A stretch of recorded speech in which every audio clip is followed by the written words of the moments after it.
Proper mixing. Yan.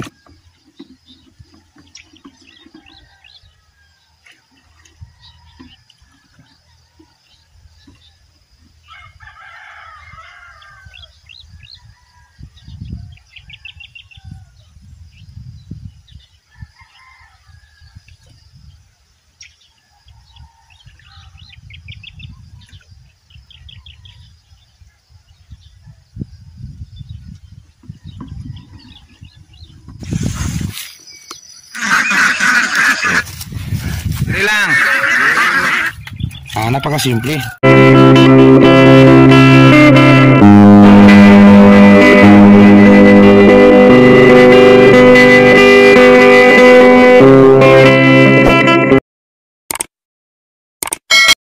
Sakto morning mga kasakto.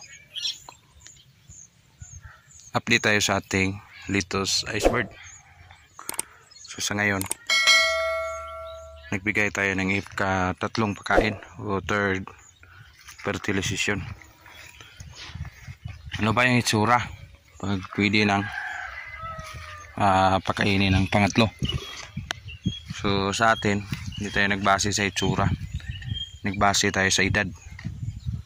May reaksyon naman kada bigay ng pagkain. So yung reaksyon ganyan, parang bumigay na yung bilog niya. So gaya nito, yan ang standard ng Litos Ball sa pagkaalam-alam ko, sa experience kong magtanim. Again, dito sa area namin subok ko na yung Litos Icebird na ganitong itsura pag umabot na ng 29 days old. So itsura ni 29 days old o mag-isang buwan bukas, exactly magbigay talaga ng last na pagkain. Isang buwan after transplant magpakain na ng pangatlo. Paano ba natin ginawa? Again, same sa routine, ganon pa rin.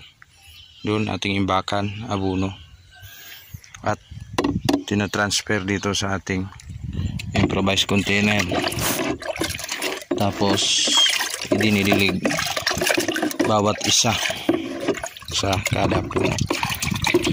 So ano ba yung ating timpla? Same, tumaas yung dosage every 3 pakain. Last pakain, pabaon na ito for harvest. Pagitan na isang linggo pwede na itong ma-harvest kung bibilog na, kung pwede na makuha. Sa ating routine sa pag-fertilize, kung dalawang kamay sana to tagahawak ng kamera, so yung isang kamay, again routine, ulit-ulit kong sabihin sa routine na pagkain, marker ito, dito bubutas sa itaas, huwag bubutas baba kasi wala namang magdadaloy tungong itaas, magdadaloy yan pababa. So 1, 2, 3, 4, gandaan naman sa dahon guys. So 4, 5, ito yung pang 5. Kali guys, sumapak-apak na ako sa plat. Ito kasing plat ko, every 3 puno yan, 1 meter, may 3 puno by row. Then yung horizontal niya ganyan, so every 3. So dito yung plat, napansin nyo yan, may plat yan. Dito yung daan mag-operasyon, gamas, lahat ng operasyon dito dadaan. Apak lang rito for instance na kailangan talaga. So yan, bubutas tayo ng 5. Pag butas, stop,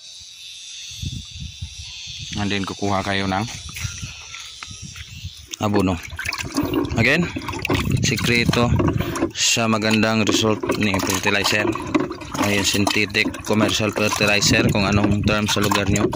Proper mixing, yan, proper mixing yung ating abono. Again, magbigay tayo ganyan lang, estimate 1 2 3 4 5.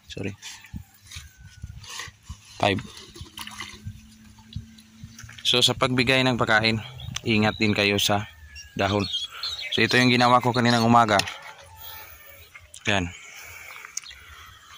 Yan, may mga pagkain na yan.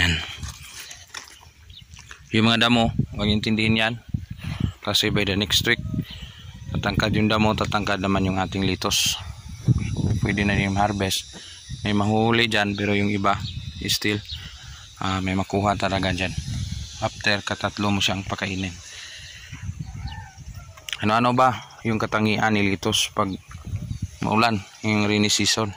Siyempre, advance ka, weekly fungicide, magbigay ka ng fungicide. Hindi masyadong gasto si litos sa insecticide.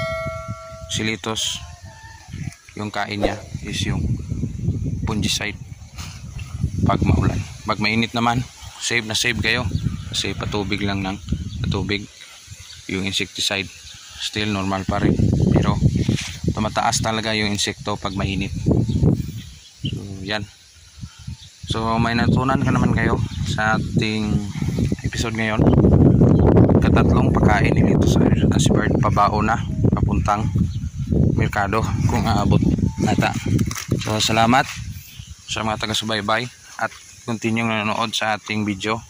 Ito malapit na, bilog na. At sa kakapanood pa lang, nagtanong kayo kung bakit hindi pinapakita yung ating paano ginawa yung ating abono. Nandyan na yan sa ating mga previous video. Sa area namin dito, itong tanim na ito, kinakain na lang namin to. Yan, ang liit na ito na tanim namin dito, kasi yung tanim ko noon is pang maramihan. So ngayon nagko-control na ako, it's because marami na yung nagtatanim rito. Yun ang ating tips. Kung marami namang tatanim sa lugar nyo, bawas-bawasan nyo ng tanim nyo, ihagdan-hagdan nyo naman. May sample dito, may may ganito, may pabilog, mayroon kayong din bagong tanim o bagong dagdag na buto. Hindi bulyom, kasi sa market pag bulyom yung binabara tayo. So yun ang tips sa mag tatanim ng gulay, kahit anong gulay, magkiklik yan, kasi yung presyo dito ngayon sa amin sa ganito is bumaba. Ang baba dito sa amin ngayon, nasa 30 pesos per kilo lang siguro to ngayon, itong litos ice bird namin. So mag 30 kung maubos lang, God's blessings na, at least makatanim ulit. So ang mura, no, 30 pesos lang yung litos sa amin. So sa aming area, yung mga businessman, yung mga negosyante, yung mga middleman, sila yung may pera, kasi sila yung nagpipinance dito, sila yung may kaya. So hindi naman finance yung finance yung tagakuha sa ating bagsakan. So may kukuha doon, tapos yung kukuha yun ang malaking income. Unlike dito sa atin, tayo lang nagtatanim, pagtapos matanim sila lang yung may pera, kasi sila yung kukuha sa ating gulay.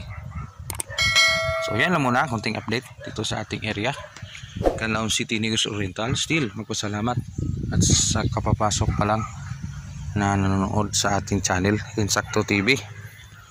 Lubos na pasalamatan ko sa inyo sa pag-click ng subscriber button, at still magpasalamat.